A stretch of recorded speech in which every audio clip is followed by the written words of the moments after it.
محبت اصل وہ ہوتی ہے ہمارے فعل سے ظاہر ہو. ہمارے قول سے محبت ہے وہ محبت نہیں ہے. محبت اصل وہ ہے جو ہمارے فعل سے ظاہر ہو. کیا مطلب؟ محبت کسے کہتے ہیں؟ سنیں، ہماری زندگی میں ہم اپنی زندگیوں میں یہ دیکھیں ہمارے کتنے کام مصطفیٰ کی سنت کے مطابق ہیں. ہمارا کھانا سنت کے مطابق ہے کہ نہیں ہے؟ ہمارا چلنا مصطفیٰ کی سنت کے مطابق ہے یا نہیں ہے؟ ہمارا لیٹنا مصطفیٰ کی سنت کے مطابق ہے کہ نہیں ہے؟ ہمارا بات چیت کرنا مصطفیٰ کی سنت کے مطابق ہے کہ نہیں ہے؟ ہمارے لباس مصطفیٰ کی سنت کے مطابق ہے کہ نہیں ہے؟ ہمارے چہرے سنت مصطفیٰ کے مطابق ہیں کہ نہیں ہے؟ ہمارے کردار سنت مصطفیٰ کے مطابق ہے کہ نہیں ہے؟ ہمارے اخلاق مصطفیٰ کے اخلاق سے ملتے ہیں کہ نہیں ملتے ہیں؟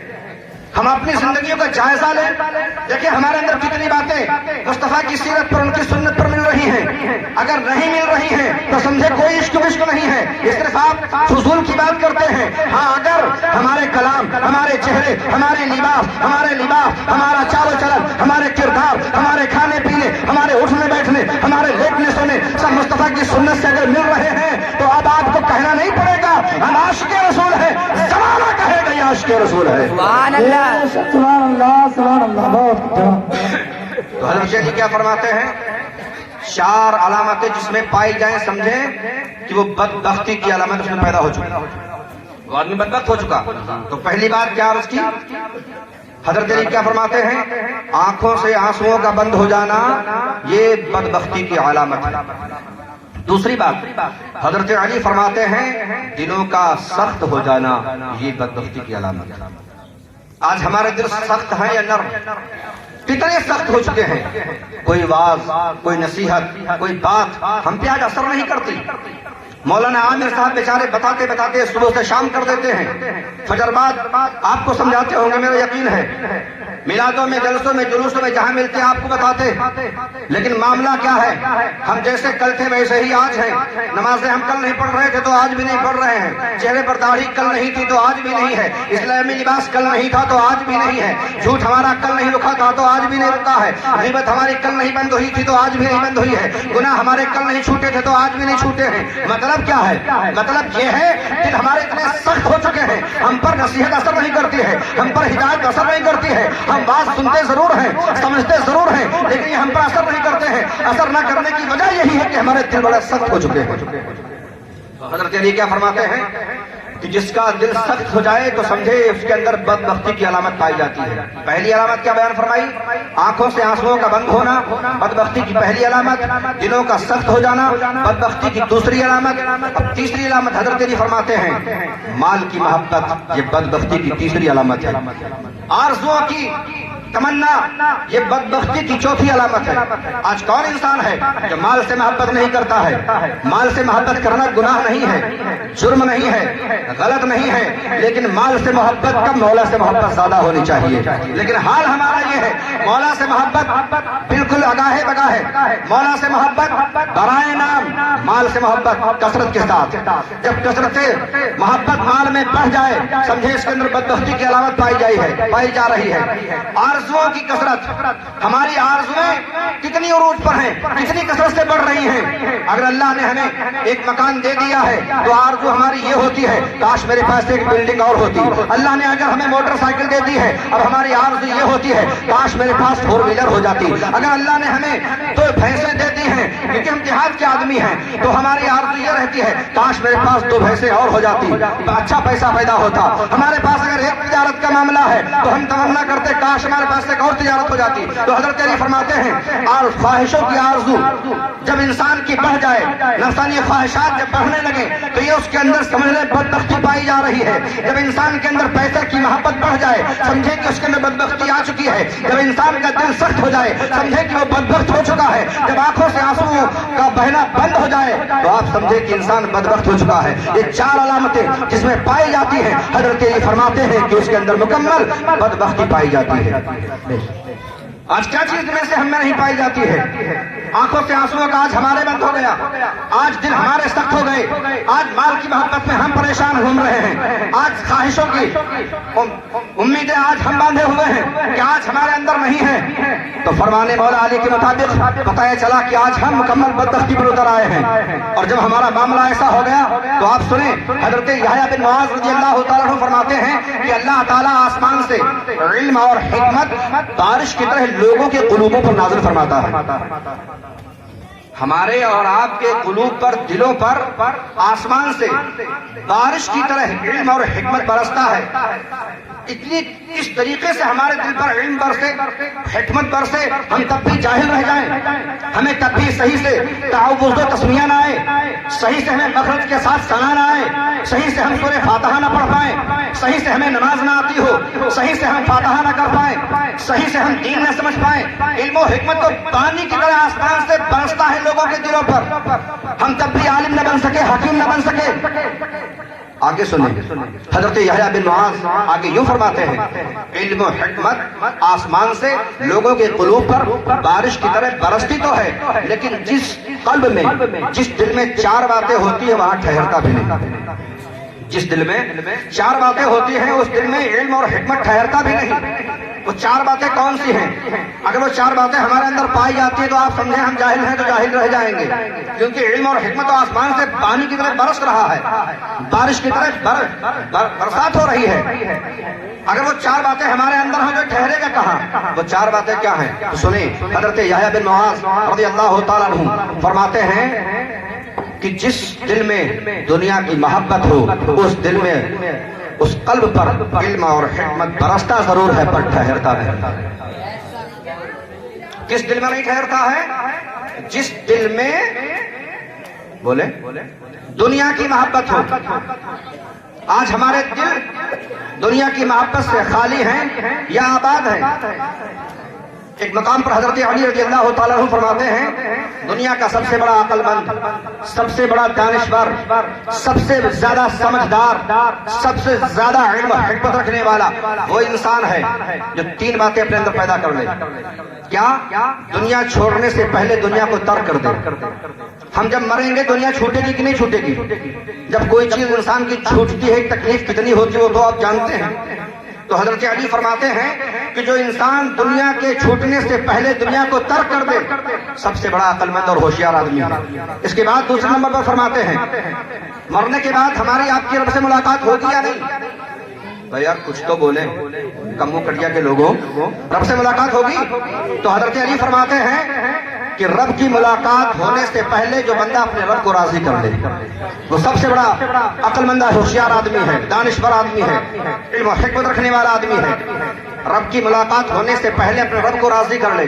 کیوں؟ جب ہمارا رب پہلے سے ہی راضی ہوگا تو اب وہاں پر راضی کرنے کی ضرورت نہیں پڑے گی، اللہ تو پہلے سے راضی ہے۔ مثلا مولانا عامر صاحب مصباحی اگر یہ ہم سے راضی ہیں تو جب ہم ان سے ملاقات کریں گے شاندار ہمارا استقبال کریں گے، بہترین ہمارے بیٹھنے کا انتظام کریں گے، اچھے ہمارے کھانے پینے ناشتے کا اہتمام کریں گے، ہمارے ساتھ عزت کے ساتھ پیش آئیں گے، ہمارا احترام کریں گے، کیا اپنا سب کچھ ہمارے سامنے پیش فرما دیں۔ کیوں؟ ان کو پہلے سے ہم سے محبت ہے۔ اگر یہ ہم سے عداوت رکھتے ہیں، ہم سے نفرت رکھتے ہیں، ہم سے ناراض ہیں، اب مولانا عامر سے اگر ہم ملنا چاہیں گے، اگر کہیں ملاقات خدا خواستہ ہو گئی، سلام بھی کیا تو جواب بھی کیسا دیں گے؟ وعلیکم السلام، چہرہ پھیر لیں گے، قاعدے سے مخاطب نہیں ہوں گے، حسین انداز میں آپ سے بات نہیں کریں گے۔ اگر گھر کے اندر ہیں بچے، اگر گھر میں ہیں کہہ دیں گے حضرت کہہ دو ہے نہیں کہ باہر گئے ہیں، جو کہ پہلے سے ناراض ہیں۔ تو اگر حضرت علی فرماتے ہیں کہ رب کی ملاقات ہونے سے پہلے جو اپنے رب کو راضی کر لے وہ دنیا کا سب سے عقلمند انسان ہے۔ تیسرے نمبر پر حضرت علی فرماتے ہیں قبر میں جانے سے پہلے جو اپنی قبر کی تعمیر کر لے، جو اپنے قبر کو اچھا بنا لے، عمدہ بنا لے، بہتر بنا لے، وہ آدمی سب سے زیادہ عقلمند ہوشیار ہے۔ آج ہمارے پاس کچھ بھی تو نہیں، دنیا تو چھوٹنی ہی ہے، لیکن دنیا کو ترک کر دیں ناممکن ہمارے لیے۔ اللہ سے ملاقات ہونی ہے، اس کو راضی کر لیں، کیا اس کے رضا کے کام ہم کرتے ہیں؟ قبر میں جانا ہے، کوئی تیاری ہے قبر کی؟ قبر میں جائیں گے، قبر ہے کیا؟ قبر روزانہ پکار کر کہتی ہے ہم تاریکی اور اندھیرے کے گھر ہیں، ہم کیڑے اور مکوڑے کے گھر ہیں، ہم بہت وحشت اور گھبراہٹ کا گھر ہیں، ہمارے اندر آنے سے پہلے یہاں پر اس کا انتظام کر کے لانا، روشنی کا انتظام کر کے لانا، لائٹ اجالے کا انتظام کر کے لانا، اس میں اندھیرا ہی اندھیرا ہے، اس میں بچھو ہیں، کیڑے اور مکوڑے ہیں، سانپ ہیں، بڑے بڑے اسلحے ہیں، ان کو دفع کرنے کا سامان لے کے آنا۔ لیکن لوگوں بتاؤ تم نے کیا موت کی تیاری کی ہے؟ ابھی تک کوئی تیاری نہیں کی۔ پتا ہے آپ کو کتنے دن زندہ رہنا ہے؟ کسی کو کچھ معلوم نہیں، اور مرنے کی کوئی تیاری نہیں۔ اچھا یہ بات پوری سن لیں۔ حضرت علی فرماتے ہیں، حضرت معاذ بن جبل فرماتے ہیں علم و حکمت لوگوں کے قلوب پر آسمان سے بارش کی طرح برستا ہے، پر اس میں نہیں ٹھہرتا جس میں چار باتیں ہوں۔ اس میں سے پہلی بات کیا ہے؟ جس کا دل دنیا کی طرف لگا ہو، اس قلب میں علم و حکمت نہیں ٹھہرتا ہے۔ نمبر دو، حضرت یحییٰ بن معاذ رضی اللہ تعالیٰ عنہ فرماتے ہیں جس دل میں کل کی فکر ہو، جس دل میں کل کی فکر ہو، ہے کوئی ایسے دل جس میں کل کی فکر نہ ہو، صرف محبوبان خدا کے سوا؟ پھر فرماتے ہیں حضرت یحییٰ بن معاذ جس دل میں کسی بھائی کا حسد ہو، اس دل پر بھی علم و حکمت نہیں ٹھہرتے ہیں۔ اور نمبر چار، حضرت یحییٰ بن معاذ فرماتے ہیں جس دل میں اقتدار کی ہوس ہو، جو چاہتا ہو ہمیں اقتدار مل جائے، ایسی خواہش جس دل میں ہو، اس دل میں بھی علم و حکمت نہیں ٹھہرتا۔ اب آپ اندازہ لگا لیں، جو دل دنیا کی طرف مائل ہو، علم و حکمت اس دل پر نازل تو ہوتا پر ٹھہرتا نہیں۔ جس دل میں کل کی فکر ہو، علم و حکمت بارش کی طرح برستا تو ہے پر ٹھہرتا نہیں۔ جس دل میں کسی بھائی کا حسد ہو، علم و حکمت برستا تو ہے پر ٹھہرتا نہیں۔ جس میں اقتدار کی ہوس ہو، نازل تو ہوتا، علم و حکمت ٹھہرتا نہیں۔ تو آج کتنے دل ہیں ایسے جس میں دنیا کی محبت نہ ہو، کل کی فکر نہ ہو، بھائی کا حسد نہ ہو، اقتدار کی ہوس نہ ہو۔ یہی وجہ ہے کہ علم و حکمت تو پانی کی طرح برستا ہے، ٹھہرتا نہیں ہے۔ یہ چیزیں آج ہمارے اندر پائی جاتی ہیں۔ حضرات کب ہم سدھریں گے؟ ہمیں سدھارنے سنوارنے کے لیے معلوم عرش سے کوئی اتر کر فرشتہ نہیں آئے گا آپ کو جگانے کے لیے۔ اٹھو فجر کا وقت ہو چکا ہے، آپ کا ہاتھ پکڑ کر کوئی اب مسجد کی طرف کھینچ کر نہیں لے جائے گا۔ آپ کو مولانا عامر جیسے لوگ ہی، مولانا عامر جیسے اچھے اکابر علماء ہی آپ کو یوں ہی آپ کی رہنمائی کرتے رہیں گے، یوں ہی بتاتے رہیں گے۔ اب آپ سمجھیں گے تو سمر جائیں گے، اور الجھیں گے تو برباد ہو جائیں گے۔ آج تو ہم بالکل ایک دم قطعی خالی بیٹھے ہیں، کچھ نہیں، ایک دم کھوکھلے ہو چکے ہیں۔ آج کچھ ہم میں نہیں ہے، ہمارے پاس نہ عبادت ہے، نہ ریاضت ہے، نہ تقویٰ ہے، نہ طہارت ہے، نہ زہد ہے، نہ تلاوت ہے، نہ فکر آخرت ہے، نہ قبر کی تیاری ہے، نہ موت کی یاد ہے، کچھ بھی تو نہیں ہے۔ اور جن کے پاس یہ سب کچھ تھا وہ کتنا ڈرتے تھے اللہ سے، کتنا خوف رکھتے تھے اپنے دل میں۔ حضرت سیدنا ابو بکر شبلی بیان فرمانا، آپ کا آواز ہو رہا تھا، اتفاق سے وہیں سے حضرت سیدنا جنید بغدادی کا گزر ہوا، تو دیکھا کہ حضرت ابو بکر شبلی رضی اللہ تعالیٰ عنہ اتنا شاندار نایاب عوام کو خطاب فرما رہے، پوری عوام جھوم رہی، رو رہی۔ تو حضرت جنید بغدادی نے حضرت ابو بکر شبلی سے کہا ہے جنید بغدادی نے ابو بکر شبلی سے کہا ہے ابو بکر جس چیز سے تم فیضیاب ہو اسی سے عوام کو بھی فیضیاب کر رہے ہو۔ تو حضرت ابو بکر شبلی علیہ الرحمن ممبر سے نیچے اتر آئے اور حضرت سیدنا جنید بغدادی کے پاس گئے، کہا حضور یہ سب آپ کی دعاؤں کا نتیجہ، رسول کی مہربانی، اللہ کا کرم ہے۔ میں نے اپنے شیخ سے سنا ہے، میں نے اپنے شیخ سے سنا ہے کہ ان کے زمانے میں ایک واعظ تھا، تقریر کرنے والا، واعظ کرنے والا۔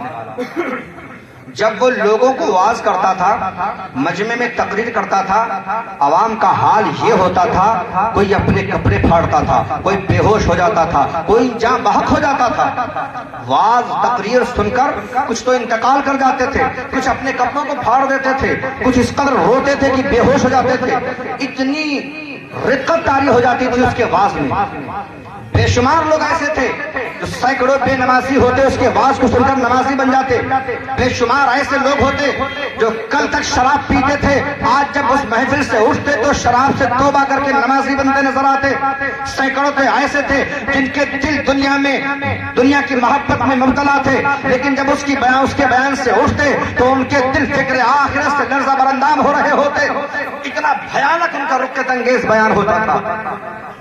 حضرت ابوبکر شبلی حضرت جنید بغدادی سے فرماتے, حضور کچھ دنوں کے بعد وہ حج کو چلے گئے. توجہ رکھنا, بڑی قیمتی بات آپ تک پہنچا رہا ہوں, آپ کا ایسے سماعت فرما رہے ہیں, آپ سمجھیں.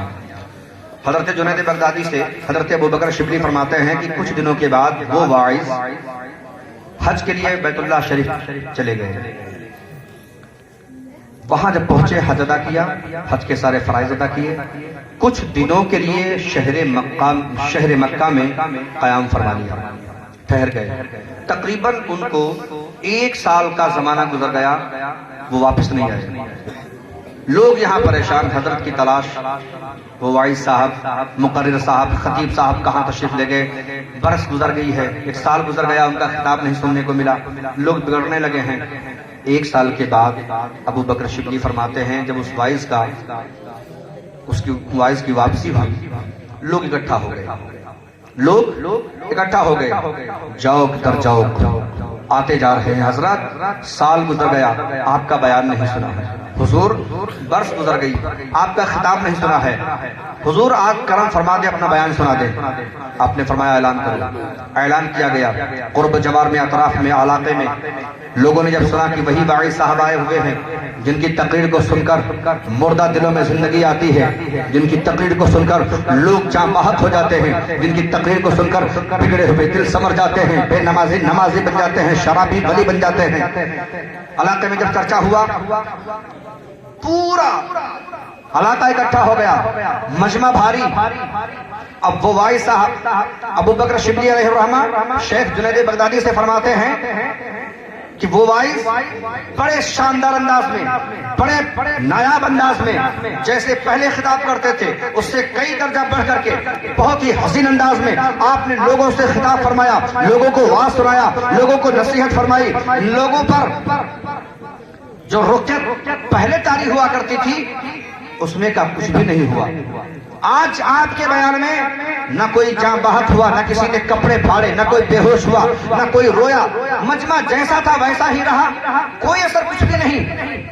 حضرت ابوبکر شبلی فرماتے ہیں میرے شیخ نے فرمایا جب ان کا آواز ختم ہوا کچھ بڑے بڑے معزز لوگ ان کے پاس گئے. کہا حضور معاملہ تو بالکل ایک دم بدلا ہوا ہے. اتنے آپ کے واز میں نہ جانے کتنے لوگوں کا انتقال ہو جاتا تھا, اتنی ہی باتوں میں نہ جانے کتنے لوگ اپنے گلیباں اور کپڑوں کو پھاڑ دیتے تھے, کتنے بے ہوش ہو جاتے تھے. آج آپ کا پورا خطاب ہو گیا, کسی پر کوئی اثر نہیں آیا. کیا وجہ ہے, کیوں اثر نہیں ہوا؟ تو سنے صاحب, سنے, توجہ فرمائیں. شیخ ابو بکر شبلی رحمۃ اللہ علیہ فرماتے ہیں کہ میرے شیخ نے فرمایا کہ اس واعظ نے کہا کہ مجھ سے اور تو کوئی غلطی نہیں ہوئی, البتہ میں مدینہ منورہ میں تھا, ایک دن میری عصر کی جماعت ترک ہو گئی. اللہ اکبر, کیا ہوا؟ عصر کی جماعت ترک ہو گئی, نماز نہیں چھوٹی, جماعت ترک ہو گئی. اب وہ واعظ کہتے ہیں کہ جس دن میری عصر کی جماعت ترک ہوئی, میں نے اپنی نماز پڑھی, مغرب پڑھی, عشاء پڑھی, سو گیا. رات میں کوئی کہنے والا مجھ سے کہہ رہا تھا کہ آج تو نے عصر کی جماعت ترک کی, اس کی سزا رب تعالیٰ تجھے یہ دے رہا ہے, تیرے بیان کی جو شیریں تھی, تیرے بیان میں جو رکیت تھی, اس رکیت کو اللہ تعالیٰ چھین لے رہا ہے.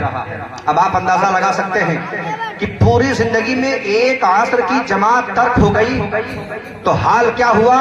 اس کے واعظ میں, اس کی تقریر میں, اس کی نصیحت میں جو لوگوں پر رقت طاری ہوتی تھی وہ معاملہ ختم ہو گیا.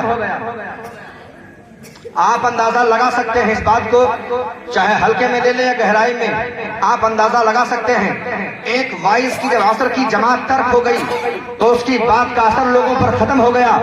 آج ہم لوگ پورے ہفتے کی نمازیں غائب کرتے ہیں اور پھر ہم سوچتے ہیں ہماری بات لوگ مانیں, گھر میں ہمارے طریقے پر لوگ چلیں, بچے ہمارے تابع رہیں، لوگ ہمارے مطابق چلیں، لوگوں پر ہمارا دبدبا ہو، لوگ ہماری بات مانیں، ہمارے اوپر کسی قسم کی کوئی پریشانی نہ آئے۔ جب ایک جماعت کے ترک کرنے پر اللہ تعالیٰ واز کی شیرینی چھین سکتا ہے، ایک جماعت کے ترک کرنے پر ایک اتنے بڑے خطیب اور واعظ سے، تو اس قوم کا اور ان لوگوں کا کیا حال ہوگا جو نمازوں سے بالکل بے نیاز ہیں، قطعی نماز پڑھتے ہی نہیں ہیں، پھر ان کا حال کیا ہوگا اور ان کے رزق کا حال کیا ہوگا، ان کے اعمال کا حال کیا ہوگا، بخوبی اس سے اندازہ لگا سکتے ہیں۔ آج ہم پہ جو اثر نہیں ہوتا، میں اپنی بات کر رہا ہوں، میں کسی کی کوئی بات نہیں کرتا، میں صرف اپنی بات کرتا ہوں جو بھی کرتا ہوں۔ آج ہم میں وہ تقویٰ نہیں ہے، آج ہمارے اندر وہ پرہیزگاری نہیں ہے، آج ہمارے اندر وہ نماز کی پابندی نہیں ہے جیسا ہمارے اسلاف میں تھی، جیسا تقویٰ ہمارے اسلاف میں تھا۔